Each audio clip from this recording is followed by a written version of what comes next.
access to computing careers. It's at the University of Washington. It's actually an alliance, it's the BPC Alliance, and it's a national alliance, it's not regional. So they have plenty of partners all around the country. So it has just one goal. The goal of Access Computing is to increase the number and success of students with disabilities in computing fields. And of course we have some strategies to try and reach that goal. So here's the story why this alliance exists. Well, only 1% of computing and STEM PhDs have disabilities, while 16% of the US population is disabled. So in terms of the workforce, there's a lot of people out there who could contribute to STEM but are not being utilized. If you think about the people with disabilities, it cuts across all the other women, minorities, or people in all these categories can be disabled. So, but my view is not that to increase the workforce, it's to make it better products. So people with disabilities can bring valuable perspectives to computing research and development.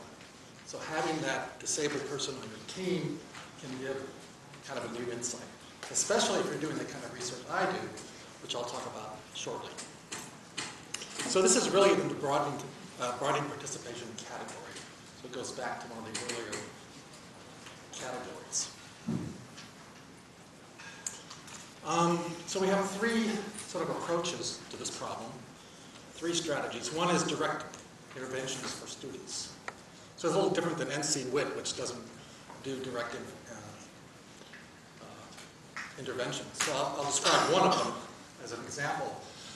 In fact, I'm missing the very first days of my summer academy for advancing deaf and hard of hearing in computing, which we're in our fourth year.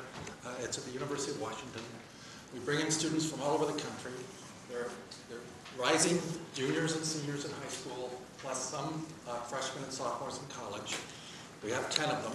We have them for 9 months. And we're working on building their capacity to succeed in computing, as well as giving them a lot of excitement about what they're doing. So they take computer science courses. They take a course, some of them take a course at a community college nearby called Computer Science .5, because Computer Science 1 is a little bit out of reach. Hopefully they'll get into Computer Science 1, or most of them will, and continue on. They also design animated movies. So if you do a web search, most of you have your computers on, look up Access Computing, one word, and then go to the Summer Academy as a link, and you can look at a video that shows that. I'm not going to show it right now. So that's one direct intervention, and we also recruit other people to do their own interventions. So there was a professor at RIT, Stephanie Ludi, who wanted to do Lego Mindstorms for blind children, and she did that twice, in fact, over 2 summers. So that's pretty exciting that somebody else is doing it. And then we help fund that and make that happen, and so encourage people to do that. So that's later on I talk about what you can do to be able to add that in. We also do capacity building, help organizations become more accessible and welcoming to students with disabilities. And then to do this, we have capacity building institutes where we get people together at a single institution. At the BPC meeting last year, we had a pre-conference where we brought together about 20 people to show them how they can make this kind of happen at their institutions, to get more students with disabilities into their programs, to make their programs better. And also, I've done some cajoling out there. I see Andy Burnett is not here. Where is he? Oh, he's here. I've cajoled him a lot. And one thing I did a couple of years ago was I contacted all the CRA members, and I gave them a bit of a challenge that I noticed, and I did a survey of all the web pages of computer science pages as to their accessibility. And I actually put it onto a web page, what their performance was.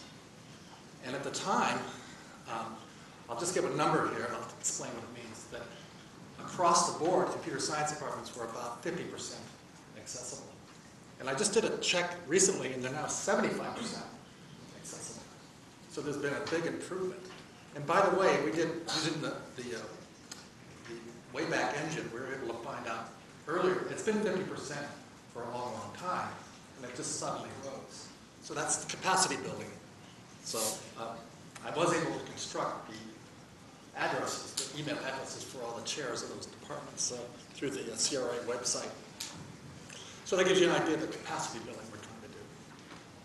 And finally, we have a national resource to help people find information that will help them, whatever questions they have. And it's constantly changing and being updated. It's called a knowledge base. And if you go to that same Access Computing website, you can find that there. So I sort of described a little bit how do you know you have broad impact. And we're supposed to have broad impact because we're this national program. I mentioned the one thing about the capacity building and measuring accessibility of websites and things like that. But it is incredibly difficult in my time as a